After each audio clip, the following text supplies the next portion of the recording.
Hey, I'm Jason, founder of Breacher.ai, and today I have my counterpart, Adam, CTO of Breacher.ai, and we're going to overview a deepfake phishing red team that we exercised. Hey everyone, I'm Adam. I'm the CTO of Breacher, and I'm going to be showing you how you can use the platform to recreate the attack that Jason is going to describe. Boom. Um, cool. So, show, we'll do deepfake voice phishing. So, this is an older attack. I think it's very relevant still today. We're coming up on a year ago when we launched this one, but it's very sophisticated. And what we did is we targeted a multinational company that had a location in North America, Canada specifically, and then one in Turkey. And we hit both branches of the organization with very similar sort of scenarios. And we targeted corporate cell phones. So we actually hit iPhones with a deepfake voicemail drop and a combo SMS phishing as well in parallel. The results for these were very interesting. The click through rate was almost identical for both branches. It was about 16% across the board. Um, sorry, just 15% of people that took an action, right? So the click through rate was astronomical for this one, but people actually entering in their email on the landing page was about 16% across the board. It was like 15.7 for one, and then 15.4 for the other branch of the multinational. But what we did is we dropped a deepfake voicemail audio file. And what this is it's basically a ringless message. Shoots a voicemail directly to the cell phone, never rings. And what we do is we wait a couple of minutes. We wait for the voicemail to transcribe as a text message. And what that's doing is actually unlocking safe links for iPhones. So if you ever get those kind of scammy text messages that say, respond to this to pay your toll, respond with Y, hit enter, or copy and paste the browser link into Safari, that's due to safe links. iPhone has a built-in safety feature that basically grays out and deactivates a link until it perceives that that user has interacted with that individual. By dropping the voicemail and then waiting for the transcription of the text message, we actually bypass that safety feature entirely. So once we send the follow-up SMS link, it's hot and it's clickable and it's active. So it's a great way to kind of circumvent that safety control. So super devastating, um, but very, very effective attack and red team engagement. So to date, this has been one of our best ones. But I'll kick over to Adam to kind of show the platform and how we kind of run these red team engagements and assessments through our simulation platform. Cool. Thanks, Jason. So I'm going to walk you through some of the building blocks. What's really cool about the platform is that it allows you to be really flexible with each component of one of these social engineering attacks to the point where our goal is when we see things in the wild, like shiny hunters or scattered spider, we can actually reproduce their attack techniques and create a simulation based on the real thing, which you can then use to execute essentially a test of your employees to make sure to see how vulnerable and where your risky spots are.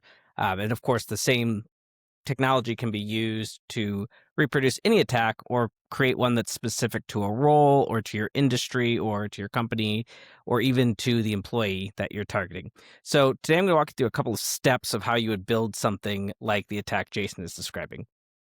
Just to be clear, we don't actually do the voicemail drop in the platform. That technology is kind of dangerous and very cutting edge, so we're really limiting how often we use it and how we use it. So if you're interested in doing something like that, you can reach out and we'll work with you to make that happen.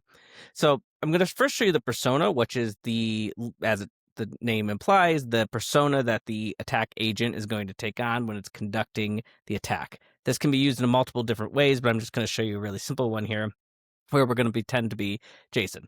And we're going to be attacking Breacher.ai employees. So we're, of course, pretending to be the CEO of Breacher.ai. You can see there's some basic information here. Most importantly, I can actually describe how Jason talks and provide writing examples. Oh, this is just nonsense here. Provide writing examples that will be used to influence how the bot speaks and writes. And what's really cool about the platform is we do support voice cloning, so you can clone your own voice right in the platform and then use that voice in one of your attacks. And so here we have a clone of Jason. So now that we have the persona, we're going to set up the step that we want to use. And what's one of the really cool capabilities is that we can actually build multi-step playbooks. And so if you want to do something like start with an SMS and follow up with a call, or send them an SMS with a number and have them call in, we can support a bunch of different combinations, essentially any combination of SMS, email, voice, and video clone rooms like Google Meet, which I'll show you real quick. We can do like a Google Meet, Microsoft Teams, or Zoom. But for today, we're just going to show a very simple one in SMS. The phishing credential harvesting link, or whatever you would call it, the payload here is actually going to be a fake secure download page. So we'll send it to the user. If they click it, they'll be presented with a pretty fake looking download button.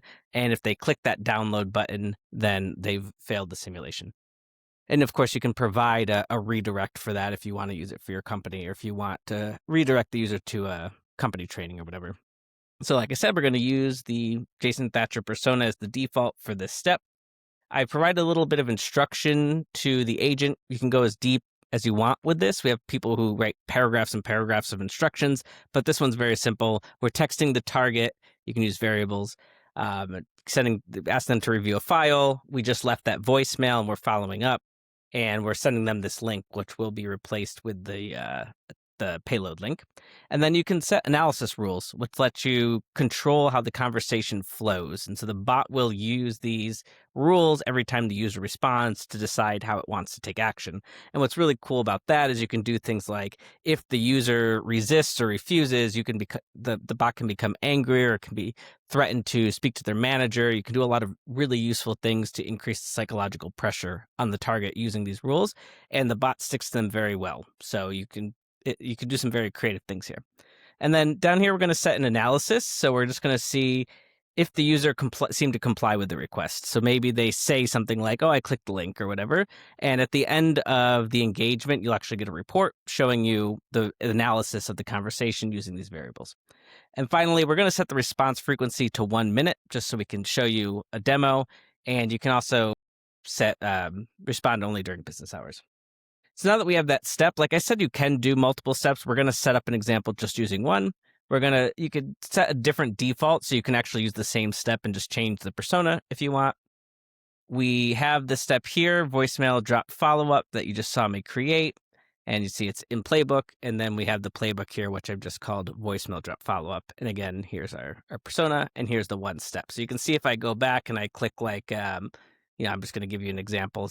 This outbound phone call, you see we now have 2 steps here, but we're not going to do that for today. Cool. So we have this ready to go. So now we're going to come over to the engagement. So you will see that we have, we can either create a new one, the playbook. So this is where we actually combine the steps that we've created into a playbook where it'll run through the attack. We're going to use an existing one today, which we're going to use this voicemail drop follow-up. We're going to target. We're going to see we have me, we have my name, we have that step. And we're going to today just run in test mode, which is going to do everything in the UI. It's not actually going to text me or anything, so that we can showcase it for you. And we are ready to go. So now we'll go over here and we'll look here, and you'll see all the information again. But this is where it's interesting. So this is the message that someone would get. Hey, Adam, following up on my voicemail, could you help me out reviewing this file? And here's the link. This is the link that would be blue, clickable now. One interesting thing here is you're obviously seeing our platform URL, but we can use essentially any domain that you own or purchase you one if you want something that's a little more realistic. So we're going to come in here. So here's the link. If they open the link, this is what it look like. And you see it's very personalized. It has my image on it, which we pulled from LinkedIn. It says Jason Thatcher, who is the persona that we're using. And it looks pretty official. And we can customize these or build whatever you need for this, but this is just an example. And of course, if I am not the most security-minded person, I click download, and it tells me I failed. Now, this is where if you wanted to redirect to your company's page, or have someone notified, we support webhooks, so we could notify someone. You could recreate this or replace this. Now, if we go back, you'll see that I actually captured that I, the user, clicked the link. And in this case, it's considered submitted credentials, but I did actually click the button.